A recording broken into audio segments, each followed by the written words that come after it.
على أشرف المرسلين سيدنا وحبيبنا ورؤوفنا ورحيمنا ومولانا محمد وعلى آله وأصحابه أجمعين.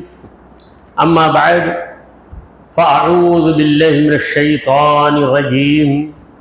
بسم الله الرحمن الرحيم. وما أرسلناك إلا رحمة للعالمين. صدق الله مولانا العظيم.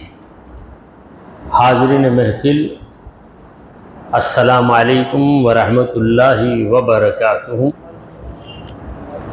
اللہ رب العزت جل وعلا کی ہم پر بے پناہ مہربانی ہے کہ اس نے ہمیں آقائے نامدار احمد مختار مدنی تاجدار دونوں جہاں کے سردار حضرت محمد مصطفیٰ رسول خدا صلی اللہ تعالی علیہ وآلہ وسلم کی بابرکت امت میں پیدا فرمایا. سامعین کرام،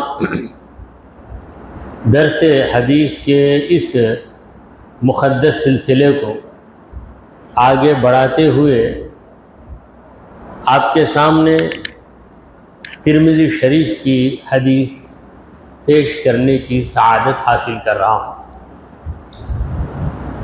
اللہ کے پیارے نبی محمد عربی صلی اللہ تعالی علیہ وآلہ وسلم نے فرمایا، ان العبد اذا اخطأ خطیئہ، بے شک بندہ جب کوئی غلطی کرتا ہے، نکتت فی قلبہ نکتۃ سودا، تو غلطی اس کے دل میں ایک کالا دھبا بٹھا دیتی ہے. فَإِنْ هُوَ نَزَعَ، پس اگر بندہ اس غلطی سے باہر ہو، وَاسْتَغْفَرَ، اور مغفرت طلب کرے، معافی مانگے، سَخَرَتْ، تو وہ دھبا نکل جاتا ہے. وَإِنْ عَادَ، اگر دوبارہ وہی غلطی کرتا ہے، زِيدَ فِيهَا، تو وہ دھبا بڑھا دیا جاتا ہے. حتیٰ تعلو قلبہ، یہاں تک کہ وہ دھبا اس کے دل پر چھا جاتا ہے. فہو الران، وہی ہے دلوں کا زنگ. الذی ذکر اللہ تعالی، جس کا اللہ تعالی نے ذکر کیا ہے. کلا بل ران علی قلوبہم ما کانوا یکسبون، ان کے دلوں پر زنگ چھا گیا، میل چھا گیا ہے، اس لیے کہ انہوں نے برے کام کیے. یہ حدیث پاک کا ترجمہ تھا جو آپ کو سنایا گیا. اس پیاری حدیث کے ذریعے نبی کریم صلی اللہ علیہ وسلم نے سمجھا رہے ہیں کہ تم برائی کرو تو اس برائی کا ضرور تمہارے دل پہ اثر پڑتا ہے. تمہارے جسم پہ اثر پڑے یا نہ پڑے، مگر دل پر تو ضرور اثر پڑتا ہے. دل کے اندر جو ایمانی کیفیت ہے وہ ایمانی کیفیت گھٹ جاتی ہے. دیکھو، جب کوئی غلط کام کرتا ہے، جھوٹ بولتا ہے یا غیبت کرتا ہے یا کسی پہ الزام لگا دیتا ہے یا کسی چیز کو چوری کر لیتا ہے یا کسی عورت کے ساتھ بدفعلی کرتا ہے، دھوکہ دیتا ہے یا نماز چھوڑ دیتا ہے، کوئی بھی غلط کام کرتا ہے، تو فوراً اس کے دل میں ایک کالا دھبا، ایک نقطہ کا معنی ہے جب آپ سوئی سے چباؤ گے تو چبھنے کی وجہ سے ایک چھوٹا سا سوراخ، بالکل چھوٹا، تو اس طریقے سے ایک چھوٹا سا دھبا، مگر رنگ اس کا کالا دھبا.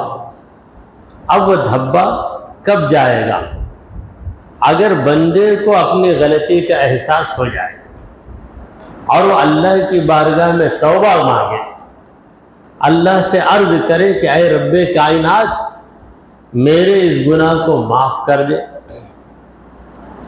اور پھر آئندہ اس گناہ کو چھوڑ دینے کا پکا ارادہ کر لے، تب وہ جو کالا دھبا ہے وہ نکل جاتا ہے۔ جیسے ہمارے کپڑے پر کوئی دھبا لگ گیا، اگر یوں ہی چھوڑ دیں گے تو وہ دھبا ثابت رہے گا، مضبوط بن جائے گا۔ فوراً اسے ہم نے پانی میں بھگو کر نچوڑا یا اس کے قابل کوئی صابن لگا کر اس کو دھو دیا تو وہ دھبا چلے جاتا ہے، اگر نہیں دھوئیں گے تو نہیں جائے گا۔ تو جس طرح کپڑے کے دھبے کو دھونے کے لیے پانی کی ضرورت ہے، بالکل اسی طرح گناہ کے دھبے کو دھونے کے لیے شرمندگی کے آنسو کی ضرورت ہے۔ شرمندہ ہو، آنکھ سے آنسو ٹپکنے لگے تو وہ دھبا خود بخود دھل جاتا ہے اور دل صاف و شفاف ہو جاتا ہے، دل میں نورانیت قائم رہتی ہے۔ رسول کریم صلی اللہ علیہ وسلم سمجھا رہے ہیں کہ اس طریقے سے اپنے دھبے کو دھو لو تو فوراً معافی مانگو، کیونکہ تمہارا گناہ تم پر واضح ہے۔ بہت سی غلطیاں ہم ایسے کر دیتے ہیں جن کو ہم خود نہیں جانتے، مگر اللہ تعالیٰ نے ہم کو احساس دیا ہے۔ پروردگار فرماتا ہے بل الانسان علی نفسہ بصیرا، انسان خود سے باخبر ہے۔ اپنے بارے میں ہر انسان جانتا ہے کہ وہ کیا نیکی کیا، کیا برائی کیا، ہر آدمی جانتا ہے۔ ولو القی معاذیرا، اگرچہ کہ وہ عذر پیش کرنے میں کم نہیں، غلطی کر کے فوراً عذر پیش کر دے، اس وجہ سے ویسا کر دیا، اس وجہ سے ویسا کر دیا۔ کبھی وجہ ہو سکتی ہے مگر اکثر وہ وجہ نہیں ہوتی، یہ غلطی کر ہی دیتا ہے مگر وجہ کچھ نہ کچھ بتا دیتا ہے۔ ویسے تو عام طور پر ہم کسی بھی چیز کی طرف غلطی کو منسوب کرتے ہیں، اپنی طرف غلطی منسوب نہیں کرتے۔ ہم چپل توڑ دیں گے مگر کہیں گے کہ چپل ٹوٹ گئی۔ ہم اتنا زیادہ اسے استعمال کرتے ہیں، اس چپل پہ ایسا ظلم کرتے ہیں، اس طرح سخت طریقے سے، رف طریقے سے چلتے ہیں کہ چپل خود بخود ٹوٹ جاتی۔ اگر ہم اسے استعمال نہیں کرتے تو چپل کیوں ٹوٹتی؟ تب چپل ٹوٹ گئی کہنے کے بجائے میں نے چپل کو توڑ دیا ہے کہنا زیادہ صحیح ہے، مگر ہم ہرگز نہیں کہتے۔ اسی طرح ہم جاتے کانٹے پہ پاؤں رکھتے تھے، کانٹا تو اپنی جگہ خاموش ہے، وہ اڑ کر نہیں آیا، ہم نے کانٹے پہ رکھ کر کانٹے پہ الزام لگاتے، کانٹا چھپ گیا، کانٹا چھپ گیا، میں جا کے کانٹے پہ پیر رکھ کے چھپا لیا ہے، کوئی نہیں بول۔ یا نہیں تو ہم اپنے جسم پر بھی الزام لگاتے تھے، پیر پھسل گیا، پیر کیسے پھسل جائے گا، تم اس طرح رکھنے کی وجہ سے تو پھسلا تھا۔ تو یہ انسان کی فطرت ہے کہ عذر پیش کرنا۔ تو یہ تو عام بول چال محاورے کی بات رہی۔ جب آدمی غلطی کرتا ہے تو اپنی غلطی کو چھپانے کے لیے یا اپنے آپ کو بے گناہ ثابت کرنے کے لیے کوئی نہ کوئی عذر پیش کرے گا۔ پروردگار کہتا ہے کہ تم عذر پیش کرو، لیکن یہ حقیقت ہے کہ تمہارا گناہ تم سے چھپا ہوا نہیں، تمہارے گناہ سے تم باخبر ہو۔ تو جب تمہارے گناہ کا تمہیں علم ہو گیا تو فوراً توبہ کرو، معافی مانگو۔ اگر ایسا نہیں کرو گے تو یہ دھبا، پھر دوسرا دھبا، پھر تیسرا دھبا، پھر چوتھا دھبا، اتنے دھبے جم جائیں گے کہ تمہارے پورے دل پر چھا جائے گا، پورے دل کو کور کر لے۔ جب دل پر پوری طرح چھا جائیں گے تو اب احساس تمہارا مر جائے گا، شرمندگی کبھی تم کو آئے گی ہی نہیں۔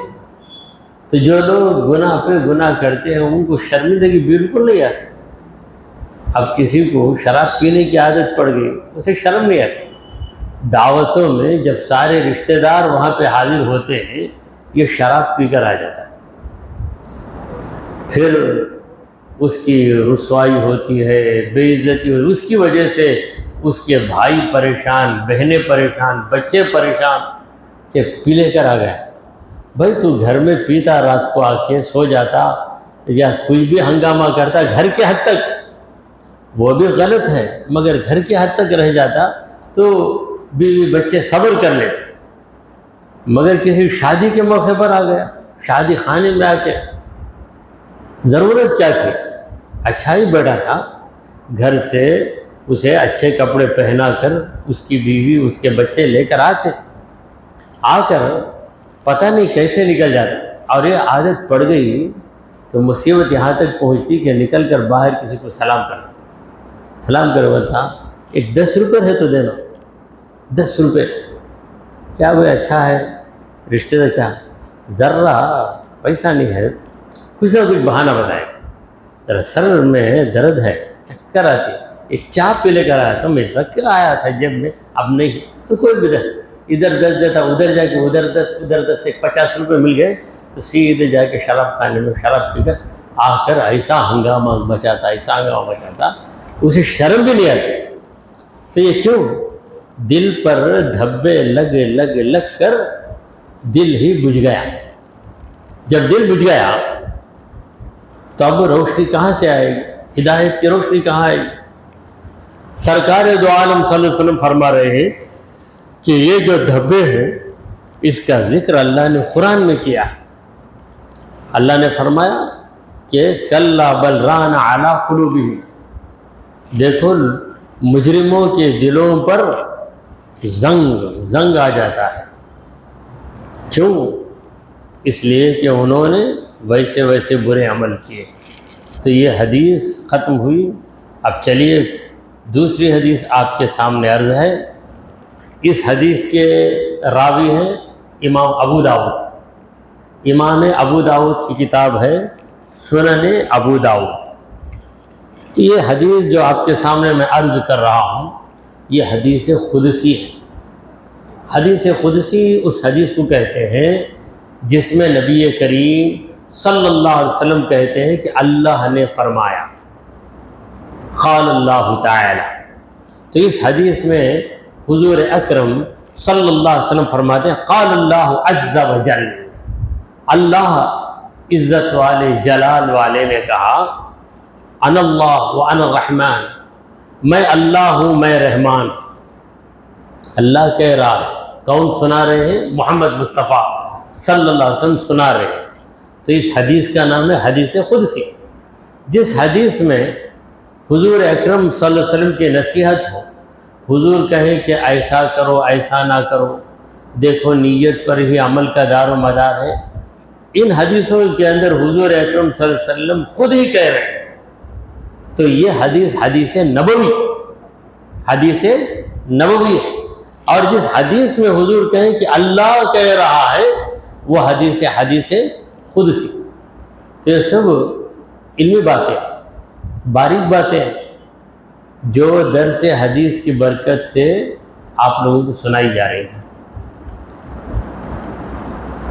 انا اللہ و انا الرحمن، اللہ نے کہا میں اللہ ہوں میں رحمان۔ خلقت الرحم، میں نے رحم کو پیدا کیا۔ رحم کا معنی ہے رشتہ داری، رشتہ داری کو قائم رکھنا، اسے ہم اردو میں کہتے ہیں صلہ رحمی۔ صلہ رحمی کرو، یہ لفظ اکثر لوگ بولتے ہیں صلہ رحمی، مگر معنی اپنے خیال میں جو آیا وہ لے لیتے۔ یہ اصل میں لفظ صلۃ الرحم، عربی میں ہے صلۃ الرحم، اس کو اردو میں ہم نے صلہ رحمی بنا دیا۔ صلہ رحمی کا مطلب رشتہ دار کے ساتھ اچھا سلوک کرنا۔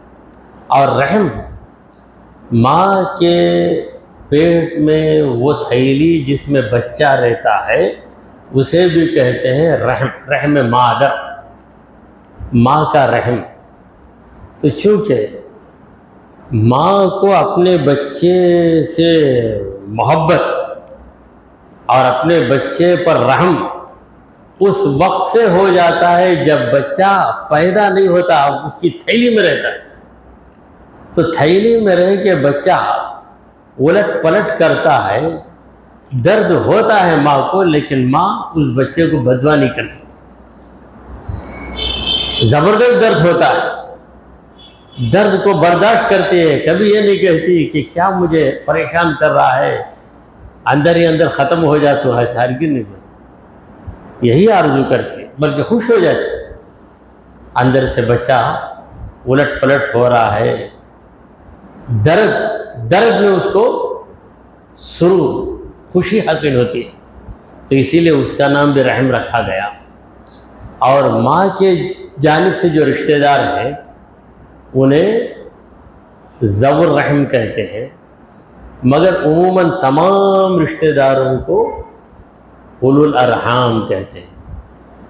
تو اللہ فرماتا ہے کہ یہ جو رحم ہے، رشتہ داری، اس کو میں نے پیدا کیا، اللہ نے پیدا کیا، ورنہ رشتے ہی نہیں رکھتا۔ جتنے رشتے ہیں انسانوں میں، جانوروں میں رشتے نہیں۔ دو مرغوں کو کھڑا کر تمہارا رشتہ کیا ہے، چچا بھتیجا ہے یا ماموں بھانجا ہے بولے تو نہیں بولے۔ جانوروں میں دو بکروں کو لاؤ، یہ بکرا تو ہے، تیرے میں کیا رشتہ ہے، تو بکرا جانتا کیا؟ نہیں جانتا۔ سارے بکرے ایک ہی، ایک بکری کو کئی بچے پیدا ہوئے، وہ بچہ بڑا ہو جاتا، بڑا ہو کر جو بکری اس کی ماں تھی اسی کے ساتھ اپنی خواہش پوری کرنے چلا جاتا۔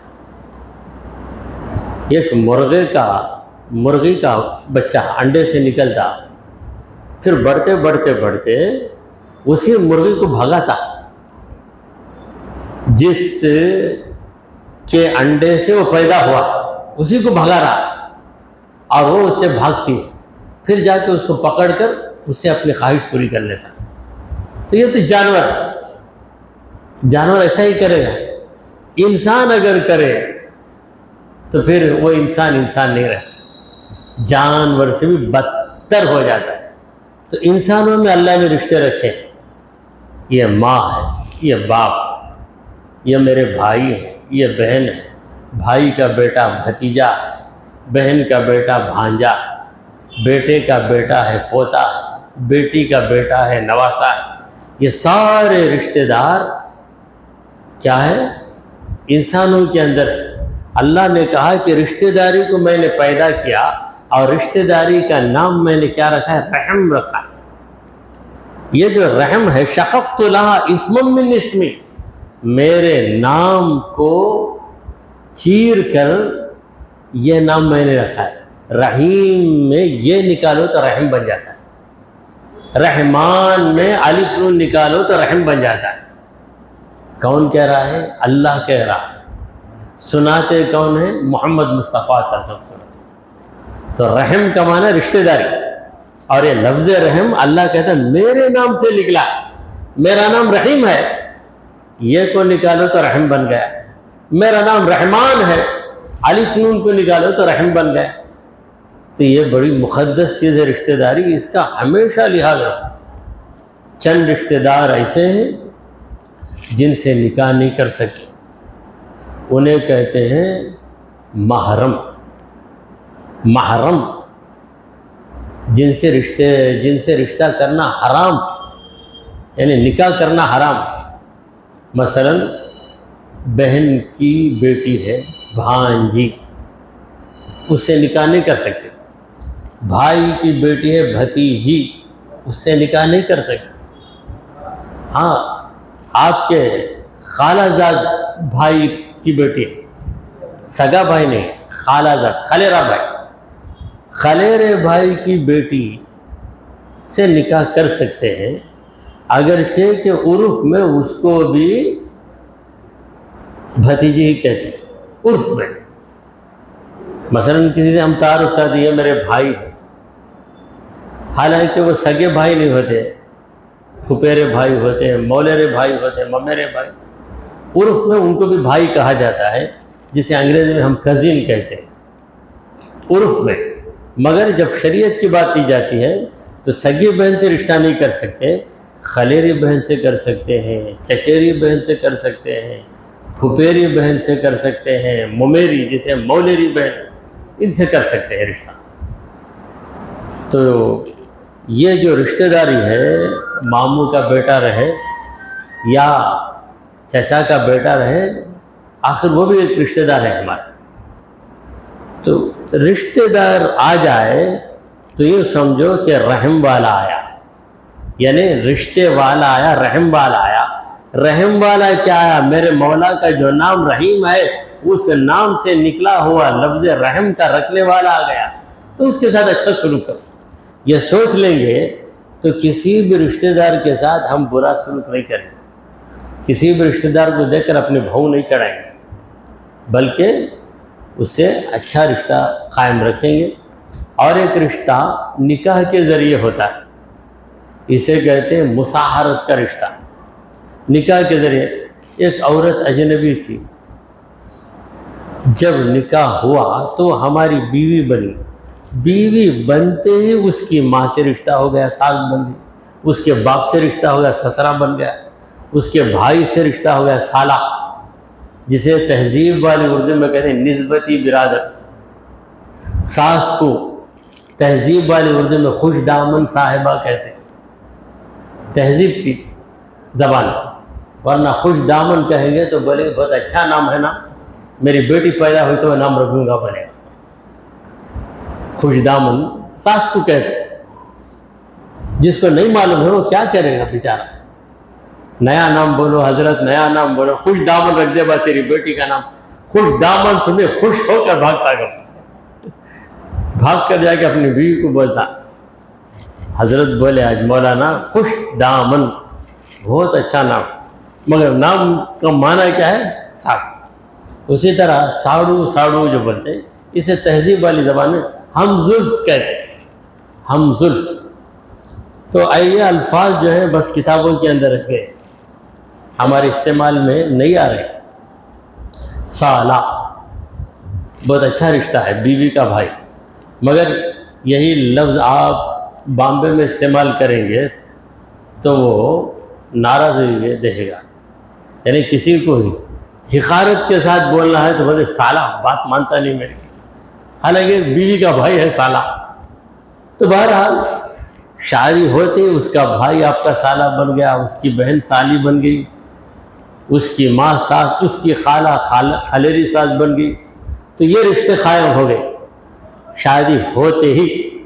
شادی ہونے کے پہلے تک وہ رشتہ نہیں تھا، شادی کے پہلے اگر سالہ آ گیا، نکاح 11 بجے ہے، 10:30 بجے آیا، یہ لوگ کون بھائی سالے، کیا بھی شادی نہیں ہونے والے سالے بھائی، ہونے والے ہو، شادی ہوگی تو سالے بنیں گے، نہیں ہوئی تو نہیں بنے گی۔ تو نکاح ہوتے ہی یہ رشتے قائم ہو جاتے ہیں۔ تو جو بھی رشتہ مضبوط رشتہ جو وہ ہے جو ماں باپ کے ذریعے حاصل ہوتا ہے۔ ماں باپ کے ذریعے کون سے رشتے حاصل ہوتے ہیں؟ سارے رشتے اٹوٹ ہیں، سارے رشتے اٹوٹ۔ اٹوٹ کا معنی ہے کیا؟ نہیں ٹوٹے گی۔ باپ کا باپ دادا ہمیشہ دادا ہی رہے گا، پہلے تھا دادا اب نہیں بول سکتے کیا؟ ہرگز نہیں بول سکتے۔ دادی، باپ کی ماں دادی ہے، ایک زمانے میں دادی تھی، اب نہیں بول سکتے، ہرگز نہیں بول سکتے، ہمیشہ رہے گا۔ باپ کا بھائی، بڑا بھائی تایا، چھوٹا بھائی چچا، ہمیشہ چچا ہی رہے گا، یہاں تک کہ کوئی کافر بھی بن گیا، کافر بن گیا، ایمانی رشتہ ختم، مگر چچا۔ ابو لہب کس کا چچا؟ حضور صلی اللہ علیہ وسلم کے چچا کا چچا تھا ابو لہب، بتانے کے لیے بولنا ہی پڑے گا۔ تو عقیدہ بدل جائے تو بھی رشتہ وہی رہتا ہے۔ ہاں، ہم نفرت کی وجہ سے رشتہ توڑ دیتے ہیں کہ میں اسے بھائی بولنا پسند نہیں کرتا، میں اسے ماموں بولنا پسند نہیں کرتا، اس لیے کہ وہ غلط راستے پہ چلا گیا ہے۔ یقیناً نہیں بولیں گے آپ، مگر چیز تو ہے، ٹوٹتی نہیں۔ باپ کی بہن پھوپھی ہمیشہ پھوپھی رہے گی، ماں کی بہن خالہ ہمیشہ خالہ ہی رہے گی۔ تو یہ ماں باپ کے ذریعے قائم ہونے والے رشتے اٹوٹ رشتے ہیں، نہیں ٹوٹنے والے رشتے۔ بیوی کے ذریعے جو قائم ہوتے ہیں، جب تک بیوی رہے گی رشتہ رہے گا۔ بیوی اگر گزر گئی تب بھی رشتہ رہتا، اگر جدائی ہو گئی، ادا بدا ہو گیا، طلاق لے کے چلی گئی، تب کہیں سال گیا نہیں، آپ کہاں سے سالہ؟ میری بیوی تھے نا، اس کی بہن نے کیسا میرا سالہ ہوا؟ تو یہ رشتے ٹوٹ جاتے ہیں اور اسے توڑتے ہیں، باقاعدہ جوڑتے بھی ہیں توڑتے بھی ہیں۔ نکاح کرو تو جوڑ لیتے، طلاق ہو جائے تو توڑ لیتے۔ تو وہ جو رشتے ہم جوڑ کر بنا لیتے ہیں نکاح کی وجہ سے، اس رشتہ داری کا بھی خیال رکھنا چاہیے۔ اگر بیوی کا بھائی آ گیا تو اس کی بے عزتی نہیں کر سکتے، کیوں؟ اس کی بے عزتی کریں گے تو ہماری بیوی کے دل کو درد ہوگا، ضرور درد ہوگا۔ اسی طرح ہماری بہن یا ہمارے بھائی کی بے عزتی ہماری بیوی کرے تو ہم برداشت کریں گے؟ ہرگز برداشت نہیں کرتے۔ کوئی بھی مرد اگر اس کا بھائی آ گیا، بہن آ گئی، بیوی بدتمیزی سے بات کرتی ہے تو بڑا غصہ آ جاتا ہے، مگر وہی بیوی کا بھائی آتا ہے تو بڑی بے عزتی سے بات کر دیتا ہے۔ اسلام اس کی اجازت نہیں دیتا، اسلام توازن قائم رکھنا چاہتا ہے۔ تو اللہ تبارک و تعالیٰ نے کہا کہ یہ جو رحم ہے، رشتہ داری، اس کو میں نے میرے نام سے نکالا ہے، یعنی میرا نام رحیم، اسی سے رحم نکلا ہے۔ فمن وصلها وصلت، جو اس کو جوڑتا ہے میں اسے جوڑ دیتا ہوں، ٹوٹنے نہیں دیتا۔ ومن قطعها قطعته، جو اسے کاٹ دیتا ہے میں اسے کاٹ دیتا ہوں، میرے رحم سے دور کر دیتا ہوں، میری رحمت سے دور کر دیتا ہوں۔ تو اکثر لوگوں کی شکایتیں ہیں کہ میرا بھائی میرے ساتھ برا سلوک کرتا ہے۔ تمہارا بھائی برا سلوک کرتا ہے، اس کا جواب وہ دے گا، مگر تمہارے بھائی کے ساتھ اچھا ہی سلوک کرو، جہاں تک ہو سکے اچھا سلوک کرو۔ تم گئے بھائی کے گھر، پانی تک نہیں دیا، بیٹھ کر آدھا گھنٹہ آ گئے، اب وہ بھائی تمہارے گھر کو آیا، میں بھی ویسا ہی کروں گا بولے گا تو نہیں کر سکتے۔ اس کی جتنی خاطرداری کرنا چاہیے کرنا، کیونکہ اس کا جو فرض تھا وہ ادا نہیں کر کے گنہگار ہوا، پھر آپ جو آپ کا فرض ہے اسے ادا نہیں کریں گے تو آپ گنہگار بن جائیں گے۔ تو حدیث قدسی میں اللہ فرماتا ہے کہ جو رشتہ داری کو جوڑتا ہے میں اسے جوڑتا ہوں، جو رشتہ داری کو توڑتا ہے میں اسے توڑ دیتا۔ ایک اور حدیث عرض خدمت ہے، یہ حدیث بھی ترمذی شریف کی ہے۔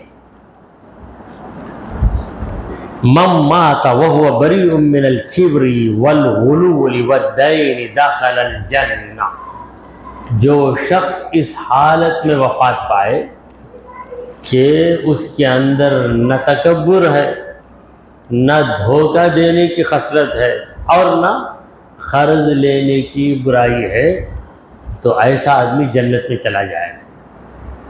تو تین چیزیں نہ ہوں، کوئی مر گیا، کسی کی موت واقع ہو گئی اور اس کے اندر یہ تین چیزیں نہیں۔ پہلی چیز کبر، میں بڑا، میں بہتر، میں اچھا، میں افضل، یہ جو شیطانی خیال ہے یہ خیال اس کے دل میں نہیں ہے۔ تو جس کے دل میں ایسا خیال نہیں تو کیا خیال ہونا چاہیے؟ خیال یہ ہونا چاہیے کہ میرے اندر کچھ کمال ہے تو تھوڑا سا لوگوں کے اندر کیسے کیسے کمالات ہیں۔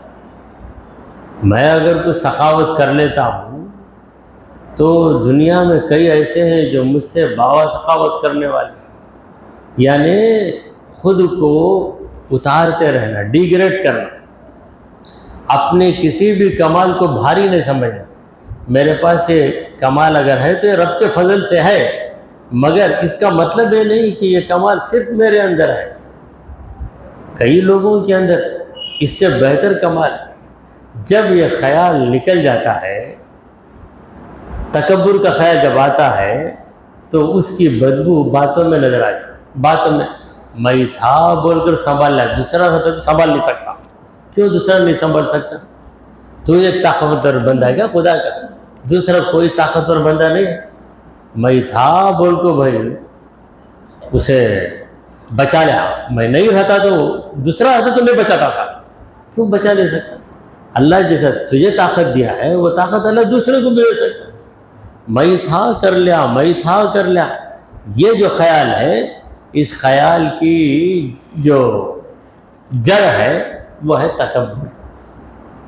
اگر نہیں ہو تو میں سنبھالا، کوئی بولے بھی آپ تھا، وہ دوسرا بھی کر سکتا. بھائی منہ سے بھی بولے، دل میں بھی یہی سوچے کہ میں تھا کر لیا. کون رہا بھی تو کر لے سکتا تھا. اللہ کسی سے بھی یہ کام لے سکتا، مگر اس کا کرم تھا کہ مجھ سے یہ کام لے لیا. مجھ سے یہ کام لے لیا تو یہ تکبر نہیں رہنا مرنے والے کے اندر. دوسری چیز غلول. غلول کا معنی ہے دھوکہ دینا. دھوکہ دے کر پیسہ کمانا، دھوکہ دے کر کسی کی حق تلفی کر دینا، یہ غلول نہ رہے. اور تیسری چیز قرض. قرض دینے والا برا نہیں ہے، قرض لینے والا ہی برا ہے. کیونکہ دینے والا رحم کرتا ہے، مگر دینے کے بعد رحم بھی کرنا چاہیے. قرض دے دیے، بھائی یہ لے کر جاؤ آپ، 1 مہینے کے بعد واپس. 4 دن میں آ کے کھڑ گیا، بھائی 1 مہینہ بولیں گے، بھائی بولے تو کیا گارنٹی دے دیے کیا مجھے اب ضرورت ہے دو، تو یہ ظلم ہو گیا. تو قرض دے کر جو مدت طے کرتے ہیں اس مدت تک آپ مطالبہ نہیں کر سکتے. اور بعض لوگوں کے پاس قرض لینے کی عادت ہے، بڑی آسانی سے قرض لے لیں گے، مگر واپس کرنے کا جب وقت آئے گا تو کہیں گے کہ اسی قرض میں رہ کر میں دنیا میں جاؤں گا. ہرگز نہیں لیتے. لے لیتے بڑی آسانی سے، بس ضرورت ہے 2,000 روپے دو نا. کب؟ آئندہ اتوار کو دے دیتا ہوں. 1 اتوار جاتا، 2 اتوار، 3 اتوار، پھر آ کر پوچھے تو بعض لوگ نرمی سے جواب دیتے، دے دیتا ہوں، ہمیشہ دے دیتا ہوں، دے دیتا ہوں. اور بعض لوگ گرم بھی ہو جاتے، دے دیں گے نا بھائی، کیوں ایسا مرتے ہیں تمہیں؟ پیسہ کیا خبر میں لے کر جائیں گے؟ حالانکہ اس کا پیسہ لے کے یہ رکھ لیا. تو یہ قرض کسی کے ذمے نہ ہو اور دھوکہ دینے کا خیال نہ ہو اور دل میں تکبر نہ ہو، تو ایسا آدمی جب اس کی موت آئے گی تو یہ کہاں جائے گا؟ جنت میں جائے گا. اگر یہ چیزیں ہیں، اگر قرض لے کر واپس نہیں کیا تو جواب دینا پڑے. یغفر للشہید کل ذنب الا الدین. شہید کا ہر گناہ معاف ہو جاتا مگر قرض معاف نہیں ہوتا. یہ بڑی خطرناک چیز ہے. مجبوری الگ بات ہے، کوئی قرض لیا واقعی مجبوری آ گئی، یہ الگ بات ہے. مجبوری نہیں ہے. اگر کوئی یک مشت نہیں دے سکتا تو کئی قسطوں میں دے سکتا ہے. دینا اگر کوئی ٹھان لیا تو جب تک قرض واپس نہیں کرتا اسے سکون نہیں ملتا. نہیں دینا یہ ارادہ کر لیا تو کروڑ پتی بن جا کر بھی ہرگز نہیں دے گا، ہرگز نہیں دے گا. تو اس حدیث سے ہمیں سبق حاصل کرنا چاہیے. تو اللہ نے اگر قرض لینے کی برائی سے بچائے رکھا ہے تو اس کا کرم ہے، اور پھر دھوکہ دینے سے بھی اللہ نے ہمیں بچایا، یہ بھی اس کا کرم ہے. مگر یہ تکبر یہ ایسی بیماری ہے کہ اس سے بچنے میں دشواری یہ ہے کہ ایسی بیماری ہے کہ ہمیں احساس نہیں ہوتا. ہمارے اندر تکبر رہتا ہے مگر ہم کو احساس نہیں ہوتا. تو جب بھی خیال آئے اپنی کوئی بھلائی کا تو فوراً اس خیال کو 2 باتوں سے توڑنا چاہیے. پہلی بات یہ ہے کہ اللہ نے کرم کیا اس لیے آئی یہ بھلائی، اس کا کرم نہیں ہوتا تو نہیں آتی، لہٰذا یہ تمہارا نہیں اس کا دیا ہوا ہے. دوسری چیز، یہ جو بھلائی میرے اندر ہے اس سے 1000 درجے بڑھ کر بھلائی دوسرے لوگوں کے اندر ہے. تو اس لیے میں کیا کروں؟ اگر میں 100 روپے مسجد کو چندہ دے دیا، میرے پاس والا 10,000 روپے چندہ دیا، تو میں 100 روپے دے کر کیا سر اٹھاؤں؟ میں دیا 100 روپے، سامنے والا 10,000 دے دیا، لیکن مجھے معلوم نہیں، میں سمجھ رہا تھا کہ میں ہی زیادہ دیا ہوں، میں ہی زیادہ دیا ہوں.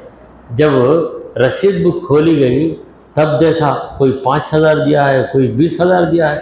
میں صرف 100 دے کر اتنا ناچ رہا تھا. جب سامنے آیا، اسی طرح جب نام اعمال سامنے آئیں گے تب پتہ چلے گا کہ میں چھوٹی سی عبادت کر کے کیا کیا ناچ رہا تھا. مجھ سے بڑھ بڑھ کر عبادت کرنے والے بندے خدا کے موجود ہیں.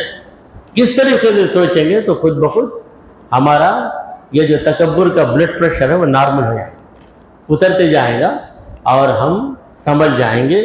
دعا کیجئے کہ پروردگارا، ہم نے جو کچھ کہا اور سنا اسے قبول فرما لے. اے اللہ ہمارے گناہوں کو معاف فرما، ہماری خطاؤں کو درگزر کر دے. اے رب العالمین ہم پر تیری رحمت نازل فرما. اے اللہ ہمیں سیدھے راستے پر چلا، تیرے انبیاء تیرے اولیاء کے راستے پر چلا، ہمارا خاتمہ ایمان کی حالت فرما. وصلی اللہ تعالی علی خیر خلقہ سیدنا ومولانا محمد وعلی آلہ واصحابہ اجمعین.